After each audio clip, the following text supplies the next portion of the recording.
Bonjour à toutes et à tous, vous êtes sur Europe 1, nous sommes ensemble et en direct jusqu'à 16h.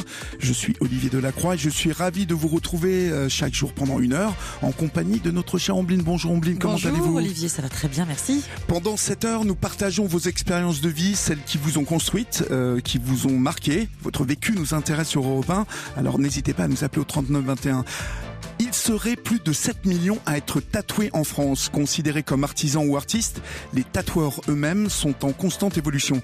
Si les 25-35 ans constituent aujourd'hui la population la plus tatouée, de nombreux seniors s'y mettent ou s'y remettent aussi. Mais qu'est-ce que cette encre indélébile sur notre peau dit de nous ? Un moment de vie, un dessin important, un prénom.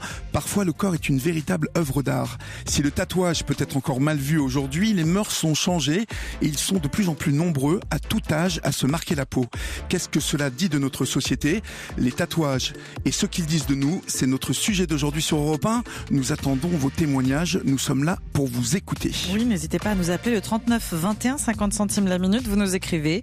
Sur Twitter, n'hésitez pas dès maintenant avec le hashtag Europe 1 ou via le groupe de l'émission sur la page Facebook d'Europe 1, nous vous lisons. 15h, 16h, partageons nos expériences de vie avec Olivier Delacroix sur Europe 1. Bonjour Zélie, bienvenue sur l'antenne d'Europe 1 et au 39-21. Quel âge avez-vous Zélie ? Bonjour, merci beaucoup. Moi j'ai 19 ans. 19 ans. Et vous avez donc, vous êtes tatouée, hein ? Oui, c'est ça. Là j'en ai à peu près 5 déjà. À peu près 5. Ce qui veut dire qu'on se dirige vers un 6e ? Exactement. À quel âge avez-vous commencé à vous faire tatouer ? Alors c'était dès mes 18 ans en fait, dès que du coup j'ai eu l'autorisation entre guillemets, j'ai commencé, voilà. D'accord, ça vous tentait avant 18 ans je suppose ? Bien sûr, mais même si mes parents étaient d'accord, j'avais envie d'attendre mes 18 ans pour en être sûre, quoi, voilà. D'accord. Alors que représentent-ils ces tatouages pour vous ? Alors un petit peu tout, en fait, majoritairement des phases de ma vie que j'avais envie de marquer, que ce soit bon comme mauvais. C'est vraiment histoire de me dire que cette phase est passée, que j'ai grandi, qu'ils me font avancer, en fait. Mmh. Donc, on va dire que c'est un symbole un peu plus, plus vaste. Mais j'en ai un ou deux qui ont des symboles familiaux, on va dire, avec ma sœur, avec mon frère. Mais le tatouage esthétique ne me pose vraiment pas de soucis. Hein.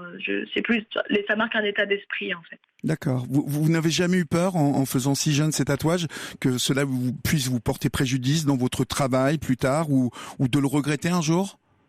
Alors le regretter non, parce que même si c'est un dessin duquel on peut se lasser, encore une fois c'est vraiment un état d'esprit qui est marqué, donc ce sera forcément des souvenirs que j'avais envie de garder, qui soient bons ou mauvais. Donc le regretter non. Par rapport au travail, je sais dans quel domaine je veux travailler et je sais que ça ne posera pas de problème. Et puis je vais pas me laisser dicter ce que j'ai le droit de faire ou non, donc je pense que les métiers qui n'acceptent pas les tatouages, ce ne sont pas des métiers faits pour moi, donc ça ne pose pas de soucis. Est-ce qu'il y en a un particulièrement qui vous est cher et qu'est-ce qu'il raconte ? Oui, j'en ai un avec ma sœur, on a fait le même. Oui. Et, c'est vrai que du coup, symboliquement parlant, il est très fort. C'est important pour moi aussi. Qu'ont dit vos parents ? Je suppose que avec votre sœur, vous leur en avez parlé de ce tatouage. Comment l'ont-ils jugé ce tatouage ? Je sais que mes parents sont particulièrement ouverts, donc il n'y a pas de souci avec ça. Au contraire, ils ont même trouvé ça, on va dire, plutôt mignon. Ouais. Donc ça n'a vraiment pas posé de souci. Puis ils n'ont pas jugé. Vraiment, j'ai toujours été bien accueillie avec ça. Il n'y a pas de problème. Votre sœur est tatouée aussi, donc comme vous, ou moins, ou plus ? Elle est moins tatouée que moi, mais je sais qu'elle est aussi très addicte à ça. D'accord. Et vous êtes deux filles simplement, ou vous avez frères et sœurs ? Alors j'ai également un frère, mais qui lui n'est pas tatoué. C'est d'ailleurs bizarre. Mais... Et pourquoi ça ? Lui, ça ne le tentait pas du tout ? Oui, non, on n'en a pas forcément parlé, mais je sais que c'est pas quelque chose qui le représente lui. D'accord. Alors il paraît que vous allez bientôt tester une nouvelle technique. Vous êtes plutôt rodé, puisque je précise à ceux qui nous prendraient en route que vous avez déjà 5 tatouages. Vous allez bientôt tenter le handpoke. Qu'est-ce que c'est que le handpoke ? En fait, le handpoke, c'est pas avec une machine à tatouage classique, c'est vraiment à l'aiguille, en fait, simplement à l'aiguille, avec de l'encre de Chine. Donc du coup, c'est du travail minutieux sur des petites surfaces généralement. Et c'est ce qui permet en fait d'avoir un tatouage qui est un peu plus personnel parce qu'il est unique. Il est unique en fait. Vous voulez dire, on reprend une méthode un peu traditionnelle à travers le handpoke ? D'accord. Exactement. C'est vraiment les méthodes qu'il pouvait y avoir sûrement, je pense, dans les tribus avant, quoi. C'est ça aussi qui est fort dans cette méthode-là. Ça vous tente le handpoke, Ombline ? Je vous ai pas demandé, vous êtes tatouée ? Non, je suis pas du tout tatouée. Non, mais je suis pas tentée par le tatouage. Et le handpoke ? Mais ça m'intéresse beaucoup. Mais le handpoke, par contre, je m'interroge. Je pensais qu'on tatouait toujours à l'aiguille. Alors, quand je vous entends parler d'aiguille, à la différence d'une machine, on tatoue comment maintenant ? Visiblement, le handpoke revient, je crois. Est-ce que c'est plus douloureux ou moins douloureux le handpoke ? Alors, ça dépend parce que il y a des personnes qui vont tatouer handpoke en y allant assez fort, mais il y en a qui vont faire ça assez doucement. Ouais. Ça dépend également aussi de la personne, mais moi je ne pense pas que ce soit plus douloureux parce que tous mes amis, eux, ils se sont tatoués au handpoke majoritairement. Après, voilà, c'est une mode aussi. Je pense qu'on est habitué maintenant à ça. D'accord. Ça fait sans doute aussi un tatouage un peu plus fin, j'ai cru remarquer. Oui, c'est ça. Et puis, ça permet aussi de plus travailler sur le côté personnel du tatouage ou, je sais pas, c'est un peu plus... C'est plus direct, plus lié avec le tatoueur aussi. Et sûrement plus intime. Merci beaucoup Zélie pour votre témoignage sur Europe 1. Dans un instant, nous serons avec Sarah, qui est tatouée, elle aussi, et qui par contre le cache à son papa, à son père. Votre peau est marquée un tatouage discret ou un tatouage qui couvre une grande partie de votre corps.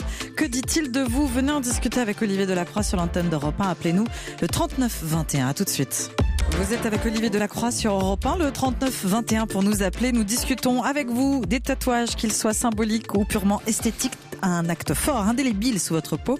Réagissez via le groupe de l'émission sur la page Facebook d'Europe 1. Et nous avons eu Zélie au 39 21 qui nous expliquait que ces tatouages représentaient des moments importants de sa vie et que même si elle n'a que 19 ans, elle est heureuse d'avoir déjà marqué ces périodes et ça laisse d'autres périodes à venir, si on écoute bien Zélie.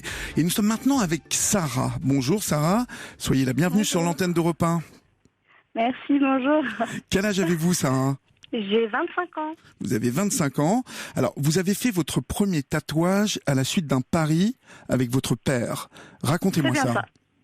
Bon, en fait, on est 3 sœurs et avec ma première grande sœur, on a 12 ans d'écart, donc on n'a pas du tout la même façon de penser, de voir les choses. Et nous sommes partis en vacances avec ma sœur. Et mon père m'a dit, si tu ne te chamailles pas avec elle, tu pourras avoir ton tatouage. Donc, pendant 15 jours, j'ai fait... la petite sœur gentille qui dit oui à tout et j'ai pu avoir mon tatouage. Donc il a perdu. Voilà. Vous vous êtes fait faire quoi comme premier tatouage ? Alors c'est un bijou qu'on a dans notre famille, donc ça s'appelle un camé. Et en fait toutes mes tantes, toutes les femmes de ma famille en ont un, donc j'ai voulu avoir ce bijou sur moi. D'accord. Comment l'a-t-il reçu ce premier tatouage, votre père ?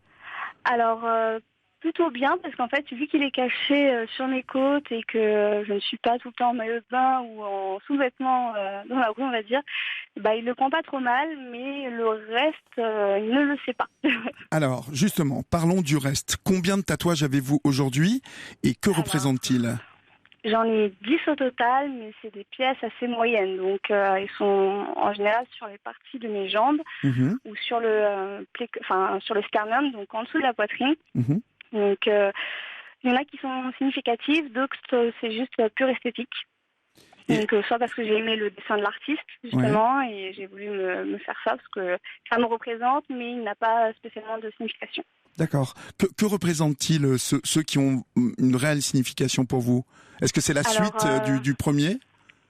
Alors, soit c'est la suite du premier, ça reste familial, donc c'est des fleurs qui représentent le caractère de ma famille, soit c'est des événements qui sont passés dans ma vie que j'ai voulu marquer, même s'ils sont tristes ou joyeux, j'ai voulu les marquer à ce moment-là de ma vie. Alors, je sais que vous cachez ces tatouages aujourd'hui à votre père. Comment réussissez-vous à lui cacher ? Alors, l'été, c'est très difficile puisque, en fait, vu que mes tatouages sont basés sur mes jambes, je reste en jean, chaussettes et t-shirt parce que sur les bras, j'en ai pas. Donc, j'en ai juste un en poignet qu'il a vu récemment. Il a fait une drôle de tête, mais il ne m'a rien dit. Mais le reste, voilà, ils sont cachés avec des pantalons. J'évite de me mettre en short, de me mettre pieds nus. Et pourquoi votre père est contre les tatouages? Vous en avez parlé avec lui? Alors oui, parce qu'en fait, il est de l'ancienne génération. Papa est assez âgé, il a 68 ans, et pour lui, les tatouages, c'est très mal vu. C'est des personnes qui n'ont pas de vie sociale, qui ne peuvent pas avoir de travail, ni d'amis. Enfin, voilà, on exclut de la société totalement. Une image qui a longtemps collé aux personnes qui étaient tatouées. Aujourd'hui, on le verra dans le reste de l'émission, ça n'est plus vraiment ça. En tout cas, ça vous a donné une nouvelle vocation, puisque aujourd'hui, vous voulez devenir apprentie tatoueuse. Je suis apprentie tatoueuse, oui, dans le 95. Donc, pour le moment, il ne le sait pas encore. Oui. J'attends vraiment de percer là-dedans pour lui annoncer. Je ne pense pas que ça va le déranger si je ne me tatoue pas le visage ou les bras, le cou, enfin des parties vraiment visibles. Et puis et surtout, j'ai envie de vous dire que vu l'âge de votre papa et vu la mentalité qu'il développe autour du tatouage, il est certain que aujourd'hui, il ne pourra que constater que le tatoueur aujourd'hui, en tout cas le métier de tatoueur ou de tatoueuse, c'est un métier qui marche. Mais merci beaucoup Sarah pour votre témoignage. L'automne arrive, vous allez pouvoir cacher plus facilement vos tatouages à votre père, de toute façon. Mais restez en ligne avec nous pour l'instant, car dans un instant, nous accueillerons Michael de Poissy, qui est directeur de la publication Tatouage Magazine. Il y a Maogwai qui nous écrit sur Facebook, qui nous dit « Mon tatouage est un rappel d'une période difficile, mais de cette période, finalement, est né le reste de ma vie. Alors de ce tatouage tribal, je voudrais le transformer en racine, puis en arbre. » Europe 1. Vous êtes tatoué, un symbole tribal, ou comme notre réalisateur Boris, un magnifique papillon avec une rose? Que raconte-t-il votre tatouage? Vos tatouages peut-être. Vous pouvez nous écrire également sur Twitter avec le hashtag Europe 1. Vous êtes avec Olivier Delacroix jusqu'à 16h. Nous parlons des tatouages. Êtes-vous tatoué? Et selon vous, est-ce que ce dessin gravé, cette inscription qui est gravée sur votre peau éclaire une partie de votre personnalité? On vous attend au 3921. Et nous sommes maintenant en ligne avec Michael de Poissy, directeur de publication de Tatouage Magazine. Bonjour Michael. Bonjour Olivier. Alors, Michael, en plus d'être directeur de publication de Tatouage Magazine, avec Jérôme Pierrat, un de mes vieux amis, puisque je crois que Tatouage Magazine est le plus vieux, la plus vieille revue de tatouage en France. Eh oui, nous avons fêté nos 20 ans l'année dernière, donc c'est félicitations. La revue référence. Voilà. Alors, vous êtes vous-même tatoueur, Michael? Depuis 25 ans, oui. Depuis 25 ans. Alors, est-ce que le tatouage est un phénomène de mode ou est-ce devenu plutôt un phénomène social et culturel maintenant? Oui, c'est devenu un phénomène social, sociétal, c'est plus un phénomène de mode. C'était un phénomène de mode dans les années 90, je pense, jusque dans les débuts des années 2000. Maintenant, on a dépassé ce phénomène. C'est quelque chose qui touche absolument tout le monde. On n'est plus à la mode parce qu'on est tatoué, on est presque à la mode parce qu'on n'est plus tatoué d'ailleurs maintenant. Est-ce qu'il y a donc vraiment une volonté affirmée de s'approprier son corps en se tatouant? Je pense que c'est quelque chose qui s'est tellement banalisé que c'est même il peut y avoir une démarche personnelle, peut-être même politique, de s'approprier son corps. Il y a des gens qui le prennent comme ça, qui vont se dire voilà, plus rien ne nous appartient, je me réapproprie mon corps. Mais la plupart des gens qui viennent se faire tatouer, c'est pas ça. Ils veulent simplement, comme les deux intervenantes que nous avons juste avant, qui veulent marquer un moment de leur vie, de leur expérience, comme un marque-page. Voilà, c'est plus comme ça que ressentent en ce moment les gens qui viennent se faire tatouer. Et justement, avec des décennies de tatouage, est-ce que vous avez remarqué que ça avait changé, qu'on se faisait tatouer plus jeune? Est-ce qu'il y a d'autres types de personnes qui viennent se faire tatouer aujourd'hui? Tout a absolument changé, Olivier. Je pense que même vous en rendez compte dans la rue, vos amis, votre famille. Je veux dire, maintenant, le problème se pose plus tellement de savoir si les parents vont être d'accord, parce que les parents sont souvent tatoués aussi. Et bien sûr, moi, quand j'ai commencé au début des années 90, il y avait pratiquement pas de femmes. Ça restait quand même un public de marginal quelque part, un petit peu, même si il y avait quand même des gens qui commençaient à se lancer un petit peu dans cette nouvelle vague. Mais maintenant, ça touche absolument tout le monde. Le tatouage, même les techniques de tatouage en elles-mêmes, les couleurs, la variété des styles. Maintenant, on choisit son tatoueur pour son style. Et moi, dans ma clientèle, j'ai affaire à une clientèle de collectionneurs qui n'a pas peur de traverser, de faire 6000 km pour venir chez moi pour se faire tatouer, ce qui n'existait pas. Et j'ai l'impression aussi que le regard, bien évidemment, de la société a changé. C'est moins tabou. On juge moins les gens tatoués comme des bad boys ou des bad girls aujourd'hui. On les juge plus du tout. Maintenant, vous prenez n'importe quel footballeur, il va avoir les deux bras entièrement tatoués. Enfin, tous les sportifs. Là, parce que avec Jérôme, nous n'avons pas que Tatouage Magazine. On a aussi la revue Inc. Oui. Et là, c'est pareil, on a quelqu'un qui fait de la natation en équipe de France, qui est archi tatoué. Pourtant, c'est quelqu'un qui passe quand même sa vie en maillot de bain, mais ça l'a jamais gêné pour sa carrière sportive. Ça a beaucoup aidé, quand même, que des sportifs de haut niveau et notamment les footballeurs se tatouent. Ça a quand même été un moyen de véhiculer l'image du tatouage fantastique. Tout à fait, ça avait commencé par Jean-Paul Gaultier au début des années 90 avec son fameux défilé de gens tatoués percés, donc quand même quelqu'un qui est allé à l'avant-garde un petit peu de ce qui allait se faire en termes de mode dans les années futures. Et après on a eu le droit à toute une ribambelle de chanteurs qui se sont fait tatouer, Zazie, Lio, enfin un petit peu tous ces chanteurs-là aussi, les chanteurs américains, les rappeurs américains.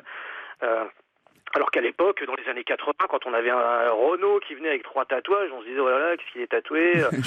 Mais bon, c'est normal qu'il est tatoué, puisqu'il chante un petit peu pour les mauvais garçons.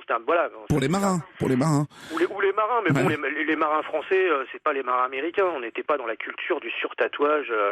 On est d'accord. Voilà. Y a-t-il des parties du corps que l'on se tatoue plus que d'autres ? Alors j'ai envie de dire ça aussi, ça a changé parce que dans les années 90, il y avait toujours cette petite interrogation de savoir comment le patron allait prendre la chose. Donc moi les demandes que j'avais à 80% du temps c'était sur l'épaule et avec une petite précision du client qui disait mais je veux que ça dépasse un petit peu du t-shirt. C'était je veux être un rebelle mais pas trop. Voilà, c'est quand le patron est là, on est un employé, quand le patron est pas là, on enlève la manche quoi. Alors que maintenant pas du tout. Maintenant le critère douleur ne rentre plus en compte. Ce qui était très très important à l'époque. Ouais. À l'époque, on me demandait c'est où que ça fait le moins mal pour se faire tatouer. Parce que les techniques se sont beaucoup améliorées aussi. Pas beaucoup, mais améliorées quand même. J'ai envie de dire qu'on y va quand même un petit peu moins comme des bourrins que dans les années 90. Les tatoueurs se sont professionnalisés à ce niveau-là et maintenant les gens le font vraiment par pur esthétisme. Et c'est souvent des petites choses quand ça reste des choses, on va dire, des tatouages bijoux. Donc là, ça va être plus le poignet. Les jeunes, la génération actuelle, la jeune génération, n'hésite plus à se faire tatouer sur les avant-bras, sur les poignets, ce qui était quand même très rare à l'époque. À l'époque, on se faisait tatouer à la base de la montre, à la limite, pour se cacher. Et le tatouage, donc, il est toujours vu comme une liberté ou un rejet des normes sociales aujourd'hui ? Non, une liberté. Le rejet des normes sociales, c'est quand on se fait tatouer en prison les premières années de son incarcération et qu'on est antisocial. Ou alors qu'on a des problèmes dans sa vie, qu'on est jeune, adolescent, qu'on va se tatouer soi-même des choses. C'est ces tatouages-là qu'on va regretter d'ailleurs plus tard. Les tatouages un petit peu quand on est écorché vif dans sa vie, qu'on va se faire tatouer des choses soit politiques, soit trop antisociales. Et qu'en grandissant, bien sûr, on va totalement changer de pensée et que bon, bah là, voilà, on va les regretter. Mais là, non, les tatouages aujourd'hui, ils sont pas vus. Je pense que vous allez sur la plage, vous voyez des gens qui sont pas du tout marginaux, c'est n'importe qui. Autour de nous, on a tous quelqu'un de tatoué maintenant. J'ai même plutôt l'impression qu'aujourd'hui, quand on va sur la plage, on compte ceux qui ne sont pas tatoués. Merci, Michael. Vous restez en ligne avec nous. Nous allons accueillir désormais Laetitia qui parle de se faire tatouer comme d'un besoin vital.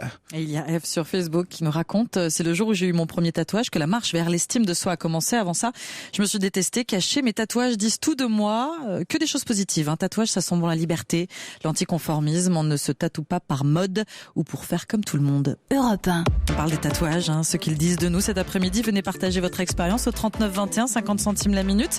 Écrivez-nous via le groupe de l'émission créé sur la page Facebook d'Europe 1. De l'encre indélébile qui marque votre peau, votre tatouage, c'est un bout de votre histoire ou juste une œuvre d'art. Venez nous raconter votre expérience de vie au 39 21, 50 centimes la minute. Vous êtes avec Olivier Delacroix. Et nous accueillons maintenant Laetitia au 39 21. Bonjour Laetitia. Bonjour Olivier. Quel âge avez-vous et depuis combien de temps êtes-vous tatouée, Laetitia ? Alors, je vais avoir 45 ans et je suis tatouée depuis, ça fait maintenant 25 ans. Alors, ce qui me frappe, c'est que vous dites qu'aujourd'hui, vous faire tatouer est un besoin vital. Qu'est-ce que vous entendez par là ? J'entends par là que dans les années 90, ça se faisait pas pour les filles. Ça, c'était très mal vu. Moi, quand je me suis fait tatouer, on me l'a dit, ça fait mauvais genre. Pourtant, j'ai des tatouages qui ne se voient pas. Pour des raisons professionnelles. Et puis, bon, à l'époque, j'étais jeune, je savais pas ce que j'allais faire de ma vie, donc il valait mieux les cacher, entre guillemets. Et c'est vrai que j'ai toujours eu besoin d'exprimer les choses, et c'est vrai que d'avoir été si longtemps empêchée de le faire, Maintenant que c'est devenu dans les mœurs de se faire tatouer, c'est vrai que si je m'écoutais, j'irais chez le tatoueur toutes les semaines, quoi. Bah, écoutez-vous, hein, Laetitia. Hein. vous êtes une ancienne chef d'entreprise. Ça, c'est intéressant parce que vous avez fait en sorte que vos tatouages ne se voient pas. Pourquoi ? Ça a vous handicapé dans votre business ? J'ai été bercée dans cette optique-là où on m'a toujours dit c'est moche, ça se fait pas, ça fait mauvais genre. Donc c'est vrai que je me disais se faire tatouer l'avant-bras, je vais arriver à un rendez-vous avec le banquier ou alors avec le comptable, bon ça va pas être terrible. Je vais être jugée sur mes tatouages en fait. D'accord. Donc je n'ai jamais voulu de tatouage apparent jusqu'à maintenant. Alors justement, nous allons prendre en ligne Bastien qui a 32 ans et lui et sa compagne qui est directrice d'école. Lui et sa compagne sont vraiment très tatoués. Et en tant que directrice d'école, Bastien, quelle réaction cela suscite chez les parents d'élèves ? Bonjour. Bonjour Olivier. Bonjour Olivier. Chez les parents d'élèves, oui. Quelle réaction ? Si vous voulez, c'est un regard mitigé. Hein. C'est 50-50, c'est soit du dédain ou soit de l'appréciation, hein, on regarde avec goût. Alors c'est soit on regarde avec dédain et il n'y a pas de dialogue, hein, on regarde de coin, ou soit on apprécie et on demande les significations, la symbolique, tout ça, quoi. Est-ce que votre compagne a eu le droit à des réflexions désobligeantes par rapport à ces tatouages ? Ah bien sûr, ça ne se fait pas. C'est ça pas ne se fait pas. D'une directrice, voilà, tout simplement. Ses collègues ? Les collègues, oui. Vous sentez que chez les collègues c'est 50-50 aussi ? Ouais, pareil, c'est exactement pareil. Tout à fait. Et les enfants, parce que dans tout ça, les enfants ont toujours un regard différent. Est-ce que elle vous en a parlé, ça ? Ah ouais, regarde avec des grands yeux d'enfant. Et alors ? Ah bah c'est bien, c'est bien. Mais je pense que les parents ont aussi peur de ça, de donner des idées, je veux faire comme la directrice. Vous voyez ? Je pense qu'il y a peut-être ça aussi qui gêne. C'est une aventure de couple, le fait que vous soyez aussi tatoués tous les deux ? Autant, je veux dire, autant. Ouais, bah c'est des envies personnelles, mais en fin de compte, on se rejoint. Hein, parce qu'en plus de ça, on a une manchette tous les deux, c'est-à-dire un bras complet. Oui. Donc moi, le bras droit, elle le bras gauche. Et donc en plus, quand on se balade, quand on se tire la main, on voit que ça, quoi. D'accord. Et donc forcément, ça attire l'œil. Et vous avez le même tatoueur ? Non, nous n'avons pas le même tatoueur. D'accord. Et comment vous regardez les gens qui ne sont pas tatoués ? Parce que en fait, on en discutait, Ombline, hein. Vous disiez que vous n'étiez pas tatoué. Non. Vous n'avez pas envie de vous faire tatouer ? Pas pour le moment, mais peut-être que ça viendra. Je me laisse bercer par les propos des auditeurs. Et puis aussi, je regarde de temps en temps. Je trouve ça vraiment très, très joli. Mais sur les autres. Est-ce que, Bastien, j'ai une dernière question. Est-ce que quand vous vous baladez dans la rue avec votre compagne, justement, les gens vous font parfois des réflexions. Vous sentez que il y a un regard esthétique, que ça plaît aux passants. Ah oui, mais c'est exactement pareil. Hein. Il y a les deux cas de figure. Il y a deux écoles, je pense. Il y a ceux qui aiment, qui regardent avec admiration, et ceux qui n'aiment pas, qui trouvent ça encore vulgaire, voyant. Mais bon, c'est pas grave. Hein. On peut plaire à tout le monde de toute façon.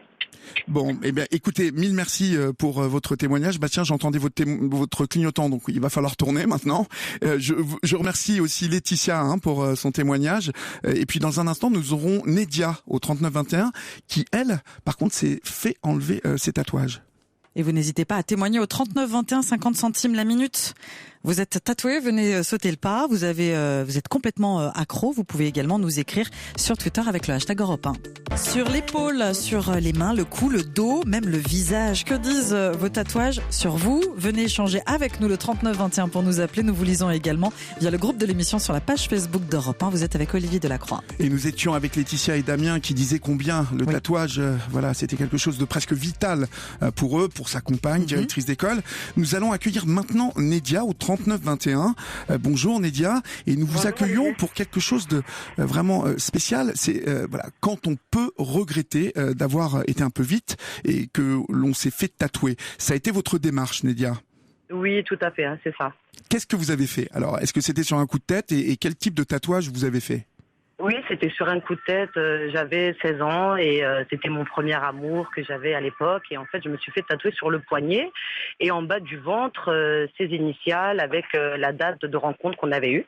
Ah, donc difficile d'éviter chaque jour quand on se lève, en plus quand on se fait une petite coquetterie, et d'éviter ces tatouages en fait. Voilà, tout à fait. C'est ce qui vous gênait le plus finalement, de les voir au jour le jour, ou vraiment ça vous rappelait à quelque chose que vous vouliez effacer absolument de votre vie? C'était vraiment quelque chose que je voulais vraiment effacer, parce que je mettais des montres ou des bracelets, j'essayais vraiment de le cacher, mais c'était quelque chose vraiment que je voulais enlever définitivement de ma vie. Vous aviez 16 ans lorsque Oui. vous ne réalisiez pas donc à l'époque que vous alliez garder ça toute votre vie? Voilà, c'est ça, j'étais jeune et je n'avais pas vraiment réfléchi. C'est pour ça que quand on fait un tatouage, il faut vraiment bien y réfléchir avant de le faire. 16 ans, c'est très jeune.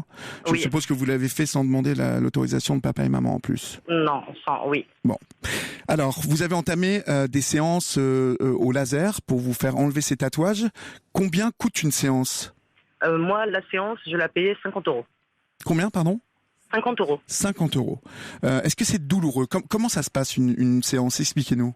Oui. Alors, en fait, moi, on m'a expliqué que c'était pas très douloureux ce que le dermatologue m'a dit, mais en fait, on s'allonge sur une table, on met des lunettes, bien sûr, le dermatologue aussi, et en fait, c'est comme avec un petit pistolet au laser, en fait, que ça fait point par point, tac, tac, tac, tac, tac, pour enlever le tatouage. Mais pour moi, c'était plus douloureux qu'un tatouage en lui-même. Et ça s'est déroulé en combien de séances? Moi, il m'a fallu 5 séances. 5 séances. Qui durent combien de temps? Ça dure 10-15 minutes, une séance. C'est assez rapide quand même. Et ça ne laisse aucune trace, on est d'accord? Non, aucune trace. D'accord. Est-ce que aujourd'hui, après cette expérience-là, vous auriez envie d'en refaire un? Est-ce que ça pourrait vous venir? De refaire un tatouage? Oui. Vraiment, pour le moment, non. Pour le moment, non? Non, pour le moment, non. Vraiment, non. Est-ce que vous avez des enfants? Oui, j'ai une petite fille, oui. Et est-ce que si un jour elle a envie de se faire tatouer et qu'elle vous en parle, qu'est-ce que vous lui direz? Vous la préviendrez de tout ça? Oui. Je la préviendrai de bien y réfléchir, que quand on fait un tatouage, il faut vraiment que ce soit vraiment bien réfléchi, que c'est pas sur un coup de tête et que ça reste à vie. Donc vous pensez qu'il y a des tatouages qu'il vaut mieux éviter de toute façon, et surtout les tatouages amoureux? Oui, pour moi, oui.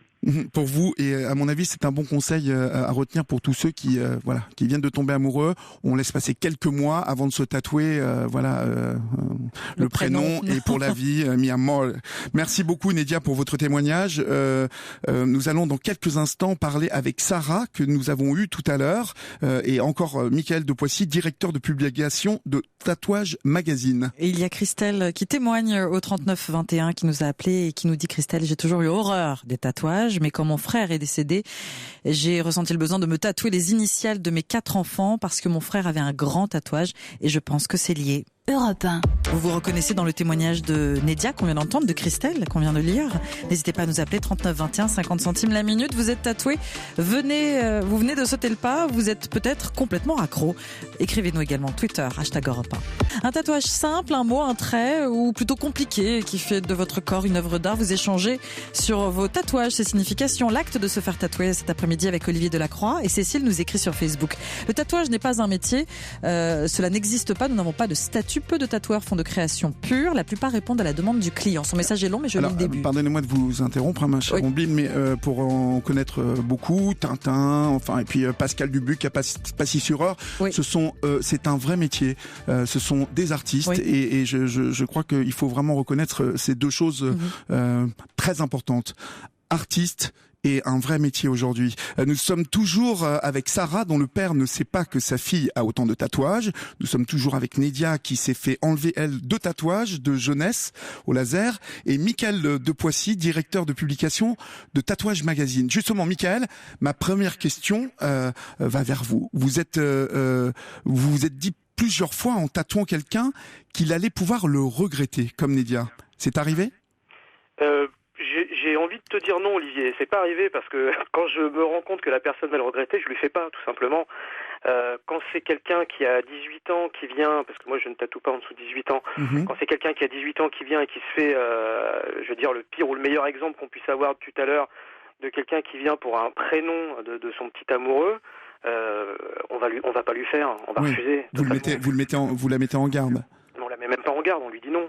On lui explique, on prend le temps de lui expliquer pourquoi. Voilà, c'est le genre de choses qui se fait recouvrir 6 mois après.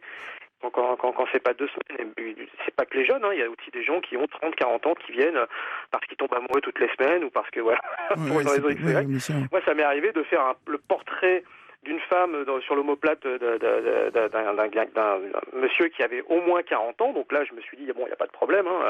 Voilà, et ce portrait-là, j'ai dû le transformer en tête de chef indien, peut-être 1 an après. Donc non, c'est vraiment pas à faire. Oui, parce que dans ces cas-là, certains reviennent vous voir 1 an après pour transformer. Ça fait partie aussi d'une partie de votre métier de retransformer un tatouage. On peut recouvrir, transformer, mais enfin, un tatouage, normalement, ça se fait en une fois, on n'y touche plus. C'est pour ça qu'il faut effectivement bien réfléchir à ce qu'on fait et ne pas aller dans des choses qu'on pourrait regretter. C'est trop facile de regretter un tatouage amoureux. Et je sais, pour avoir échangé avec pas mal d'entre vous, Tintin, vous, Michael, Jérôme, Pierra de Tatouage Magazine, qu'il y a toujours une discussion de toute façon entre le tatoueur et celui qui va être tatoué. C'est quelque chose aujourd'hui que vous avez instauré pour être vraiment sûr déjà de ce que la personne veut. Sarah, vous avez plus peur du regard de votre père que celui des autres. Pourquoi ça ? Parce qu'en fait, pardon, excusez-moi. Parce qu'en fait, je suis très proche de mes parents, on va dire, et que j'ai pas envie de briser ce lien que j'ai avec lui. Donc, je préfère lui cacher que lui montrer et me disputer avec lui, en fait. Mais il y aura bien un jour, Sarah, lorsque vous deviendrez tatoueuse, c'est tout ce que je vous souhaite, il y aura bien un jour où il le découvrira. Oui, il le saura, mais je lui montre petit à petit. Pas tout d'un coup, parce que je pense que ça n'ira pas et que je sais que ça brisera le lien que j'ai de complice avec lui. Nédia, lorsque je repense à ce tatouage d'amoureuse que vous avez fait à 16 ans, ça n'était pas l'esthétisme, on est d'accord, qui ne vous plaisait plus. Non, ce n'était pas c'était le tatouage en lui-même, comme c'était son prénom et qu'on n'était plus ensemble, c'était vraiment ça. Michael, alors quand vous écoutez Nédia, comment être sûr de soi lorsqu'on se fait tatouer et quel est le meilleur conseil que vous puissiez donner aujourd'hui à ceux qui ont cette envie ? Tout dépend de l'envie. Si on se fait tatouer pour quelqu'un, savoir qui d'abord, si c'est quelqu'un de sa famille, si c'est son enfant, si c'est une personne qui est disparue, si c'est des choses comme ça. Si c'est son amoureux, si vraiment on veut absolument se faire tatouer, qu'on se fasse une initiale ou qu'on se fasse à la limite un petit tatouage qui va représenter la personne, mais pas le prénom. Le prénom c'est quelque chose qui va être complètement handicapant. Si vous vous remettez avec quelqu'un après, la personne forcément voudra pas que vous le gardiez, ce qui est tout à fait logique. On peut se faire un petit tatouage pour quelqu'un. J'ai eu des cas aussi avec des gens qui avaient perdu des enfants.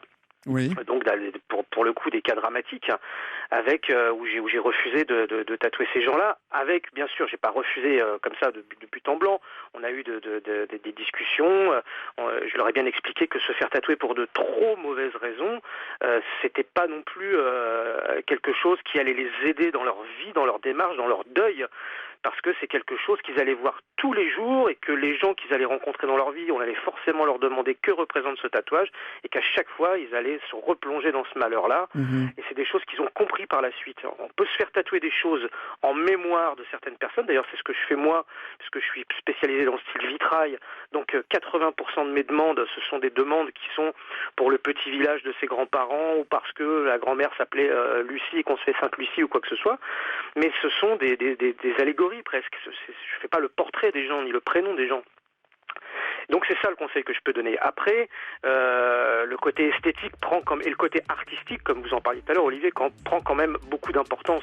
Beaucoup d'importance, que quelqu'un vienne voir en disant je veux juste marquer Stéphane, c'est quand même rare. Et pour avoir eu la chance, comme je le disais tout à l'heure, d'avoir été accueilli via Tintin, via vous aussi, Michael, avoir pu réaliser un film sur le tatouage il y a quelques années maintenant, je sais qu'aujourd'hui les tatoueurs font très attention et préparent leurs clients.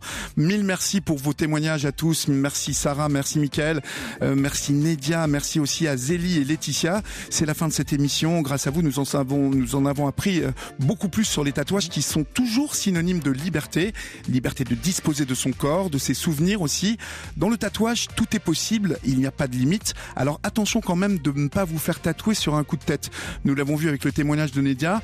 Heureusement, aujourd'hui, il existe des solutions et des techniques pour effacer ce qu'on pensait vouloir garder toute sa vie. Vous pouvez bien évidemment continuer à en débattre sur notre page Facebook et sur les réseaux sociaux où vous êtes de plus en plus nombreux. C'est vrai, sur Facebook, sur la page d'Europe 1, vous pouvez donc rejoindre le groupe de l'émission. Vous êtes 1300, plus de 1300 membres. Merci beaucoup de votre confiance. Vous n'hésitez pas à témoigner, nous écrire. Twitter également avec le hashtag Europe 1.